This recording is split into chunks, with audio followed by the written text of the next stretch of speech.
दोस्तों, क्या देश में एक ऐसा आंदोलन खड़ा हो चुका है जिसने सत्ता के गलियारों की नींद उड़ा दी है? आखिर क्या छात्रों के गुस्से की आग अब राज्यों की सीमाएं लांघकर राष्ट्रीय मुद्दा बन चुकी है? और क्या कॉकरोच जनता पार्टी का बढ़ता जन समर्थन आने वाले दिनों में केंद्र सरकार के लिए बड़ी राजनीतिक चुनौती साबित होने वाला है? सवाल जितने तीखे हैं उतने बड़े भी। दोस्तों, कॉकरोच जनता पार्टी का आंदोलन अब केवल एक विरोध प्रदर्शन नहीं रह गया। ये अब एक ऐसे अभियान का रूप लेता दिखाई दे रहा है जिसकी गूंज देश के अलग अलग हिस्सों में सुनाई दे रही है। जहां शुरुआत में इसे कुछ युवाओं की नाराजगी समझा जा रहा था, वहीं अब हालात ऐसे बनते दिखाई दे रहे हैं कि आंदोलन लगातार बड़ा होता जा रहा है और लाखों छात्रों की भावनाओं का प्रतिनिधित्व करने का दावा कर रहा है। आज इस आंदोलन के संस्थापक अभिजीत दीपके ने पंजाब के अमृतसर में जोरदार प्रदर्शन किया। अमृतसर की सड़कों पर जुटी भीड़ और वहां उठे नारों ने एक बार फिर इस आंदोलन को राष्ट्रीय चर्चा का विषय बना दिया है। खास बात यह है कि पंजाब में आम आदमी पार्टी की सरकार है और अभिजीत दीपके खुद कभी आम आदमी पार्टी के सोशल मीडिया स्ट्रेटेजिस्ट के तौर पर काम कर चुके हैं। साल 2020 से लेकर 2022 तक वो पार्टी के डिजिटल कैंपेन का हिस्सा रहे, लेकिन आज वही अभिजीत दीपके केंद्र सरकार और शिक्षा मंत्रालय के खिलाफ सबसे मुखर चेहरों में गिने जा रहे हैं। उधर आम आदमी पार्टी के कई बड़े नेता भी इस आंदोलन को लेकर लगातार अपनी प्रतिक्रिया देते दिखाई दे रहे हैं। अरविंद केजरीवाल से लेकर आतिशी, मनीष सिसोदिया, संजय सिंह और सौरभ भारद्वाज तक कई नेताओं ने सोशल मीडिया के जरिए इस आंदोलन की सराहना की है। उनका कहना है कि ये विरोध केवल किसी एक संगठन का नहीं, बल्कि उन लाखों युवाओं की निराशा का प्रतीक है जो वर्षों की मेहनत के बाद भी खुद को व्यवस्था के सामने असहाय महसूस करते हैं। आम आदमी पार्टी के नेताओं का साफ कहना है कि युवाओं की आवाज को दबाने या उन्हें राजनीतिक चश्मे से देखने के बजाय सरकार को उन सवालों का जवाब देना चाहिए जो लगातार उठाए जा रहे हैं। कई नेताओं ने यहां तक कह दिया कि यदि छात्रों के भविष्य से जुड़े मामलों में गंभीर गड़बड़ियां हुई हैं तो उनकी जवाबदेही भी तय होनी चाहिए। लेकिन दोस्तों, अब ये आंदोलन केवल शिक्षा मंत्री धर्मेंद्र प्रधान तक सीमित नहीं रह गया। अभिजीत दीपके ने अपने हालिया भाषणों में सीधे प्रधानमंत्री नरेंद्र मोदी तक सवाल पहुंचाने शुरू कर दिए हैं। उनके भाषणों में अब ये संदेश साफ सुनाई देता है कि यदि करोड़ों छात्रों की शिकायतों पर सरकार जवाब नहीं देती तो सवाल केवल किसी एक मंत्री तक सीमित नहीं रहेगा।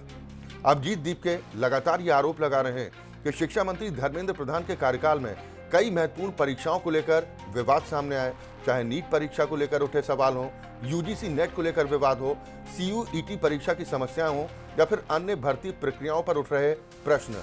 इन सभी मामलों ने छात्रों के बीच अविश्वास पैदा किया है। उनका कहना है कि देश के लाखों छात्र और उनके परिवार इन घटनाओं से प्रभावित हुए हैं। अपने भाषणों में अभिजीत दीपके बार बार ये सवाल पूछ रहे हैं कि यदि किसी सरकारी कर्मचारी से लगातार गलतियां होती हैं तो उसके खिलाफ कार्रवाई की जाती है, फिर शिक्षा व्यवस्था में लगातार सामने आ रही समस्याओं की जिम्मेदारी आखिर कौन लेगा? उनका कहना है कि जवाबदेही लोकतंत्र की बुनियादी शर्त है और इससे कोई भी पद बड़ा नहीं हो सकता। यही कारण है कि अब आंदोलन के मंचों से और भी तीखे सवाल उठाए जा रहे हैं। कई जगहों पर यह मांग दोहराई जा रही है, यदि सरकार छात्रों का भरोसा दोबारा जीतना चाहती है तो उसे स्पष्ट और ठोस कदम उठाने होंगे। आंदोलन से जुड़े लोग कह रहे हैं कि केवल बयानबाजी से काम नहीं चलेगा, बल्कि व्यवस्था में सुधार दिखाई भी देना चाहिए। इसी बीच एक ऐसा मामला सामने आया जिसने इस आंदोलन को और अधिक चर्चा में ला दिया। दरअसल हरियाणा की एक महिला शिक्षक सुलेखा दलाल आंदोलन में शामिल हुई और इसके बाद उनके खिलाफ कार्रवाई की खबर सामने आई। इस घटनाक्रम ने सोशल मीडिया पर बड़ा विवाद खड़ा कर दिया। कॉकरोच जनता पार्टी ने फौरन उनके समर्थन में बयान जारी किया और कहा कि किसी नागरिक को शांतिपूर्ण तरीके से अपनी बात रखने के कारण निशाना नहीं बनाया जाना चाहिए। जिसके बाद घटनाक्रम तेजी से बदलता है और कुछ ही समय में बहाली के आदेश सामने आ जाते हैं। आंदोलन के समर्थकों ने इसे जनता की ताकत और एकजुटता की जीत करार दिया है।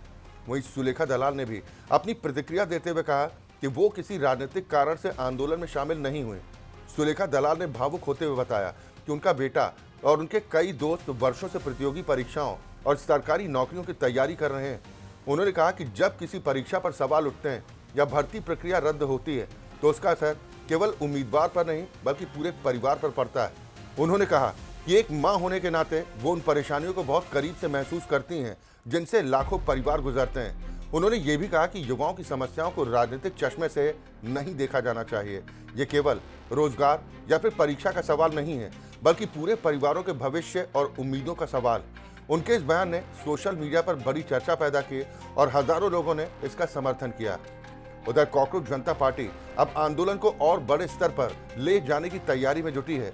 पार्टी के प्रवक्ता सौरभ दास ने जानकारी दी है कि आने वाले कार्यक्रमों में ऐसे छात्रों को मंच दिया जाएगा जो खुद परीक्षा विवादों, भर्ती प्रक्रियाओं की समस्याओं और प्रशासनिक गड़बड़ियों से प्रभावित रहे हैं। उनका कहना है कि अब छात्र खुद अपनी कहानी देश के सामने रखेंगे और बताएंगे कि इन घटनाओं का उनके जीवन पर आखिर क्या असर पड़ा। राजनीतिक विश्लेषकों का मानना है कि यदि ये रणनीति सफल रही तो आंदोलन को और अधिक भावनात्मक समर्थन मिल सकता है, क्योंकि जब प्रभावित लोग खुद मंच पर आकर अपनी बात रखते हैं तो उसका असर ज्यादा व्यापक होता है। दोस्तों, सबसे महत्वपूर्ण बात यह है कि यह आंदोलन अब एक शहर या एक राज्य तक सीमित नहीं रह गया। पुणे से शुरू हुई ये मुहिम अब लखनऊ, अमृतसर, जयपुर, हैदराबाद, बेंगलुरु और कई अन्य शहरों तक जा पहुंची। हर नए शहर में भीड़ का आकार बढ़ता दिखाई दे रहा है और आयोजक इसे अपने अभियान की सफलता बता रहे हैं। लखनऊ में आयोजित कार्यक्रम के दौरान अभिजीत दीपके ने ऐसा बयान दिया जिसकी काफी चर्चा हुई। उन्होंने कहा कि यदि आंदोलन को आगे बढ़ाने के लिए जेल जाना पड़ा तो वो सबसे पहले गिरफ्तारी देने को तैयार। उनके इस बयान के बाद सभा स्थल पर मौजूद लोगों ने जोरदार नारे लगाए और आंदोलन जारी रखने का संकल्प लिया। पुणे में हुए कार्यक्रम में बड़ी संख्या में छात्र और युवा शामिल हुए। वहां लोगों के हाथों में ऐसे पोस्टर दिखाई दिए जो शिक्षा और रोजगार के मुद्दों पर उनकी नाराजगी को व्यक्त कर रहे थे। मंच से ये संदेश दिया गया कि देश के युवाओं को अपने अधिकारों और भविष्य के सवाल पर एकजुट होना होगा। अभिजीत दीपके अपने भाषणों में लगातार ये भी कह रहे हैं कि देश के युवाओं को जाति, धर्म और सांप्रदायिक बहसों में उलझने के बजाय शिक्षा, रोजगार और अवसरों जैसे मूल मुद्दों पर फोकस करना चाहिए। उन्होंने कई मंचों से लोगों को ये संकल्प भी दिलाया कि वो भविष्य में समाज को बांटने वाली राजनीति से दूर रहेंगे और विकास से जुड़े मुद्दों को प्राथमिकता देंगे। अब इस पूरे आंदोलन का अगला और शायद सबसे बड़ा चरण 20 जून को दिल्ली के जंतर मंतर पर देखने को मिल सकता है। आयोजकों का दावा है कि यदि उनकी मांगों पर कोई ठोस कदम नहीं उठाया गया तो राजधानी में अनिश्चितकालीन धरना शुरू किया जाएगा। आंदोलन से जुड़े लोग कह रहे हैं कि वो तब तक पीछे नहीं हटेंगे जब तक उनकी मांगों पर गंभीरता से विचार नहीं किया जाता। यानी आने वाले दिनों में देश की राजनीति में शिक्षा, रोजगार और छात्रों से जुड़े मुद्दे और ज्यादा प्रमुखता से उठ सकते हैं। यह आंदोलन कितना बड़ा रूप लेगा, सरकार की प्रतिक्रिया क्या होगी और क्या इससे कोई बड़ा राजनीतिक या प्रशासनिक फैसला निकलकर सामने आएगा, ये तो आने वाला समय ही बताएगा। लेकिन इतना जरूर है कि कॉकरोच जनता पार्टी का यह अभियान अब राष्ट्रीय बहस का हिस्सा बन चुका है। देश के अलग अलग शहरों में उठ रही आवाजें ये संकेत दे रही हैं कि शिक्षा और रोजगार का मुद्दा आने वाले समय में राजनीतिक विमर्श के केंद्र में रहने वाला है। अब सभी की नजरें 20 जून पर टिकी हैं, जब दिल्ली के जंतर मंतर पर यह आंदोलन अपनी अगली और सबसे बड़ी ताकत दिखाने की तैयारी कर रहा है। फिलहाल इस पूरे घटनाक्रम पर आपकी क्या राय है? क्या छात्रों की मांगों पर सरकार को कोई बड़ा फैसला लेना चाहिए या फिर सरकार का मौजूदा रुख सही है? अपनी राय कमेंट बॉक्स में जरूर साझा कीजिए। नमस्कार।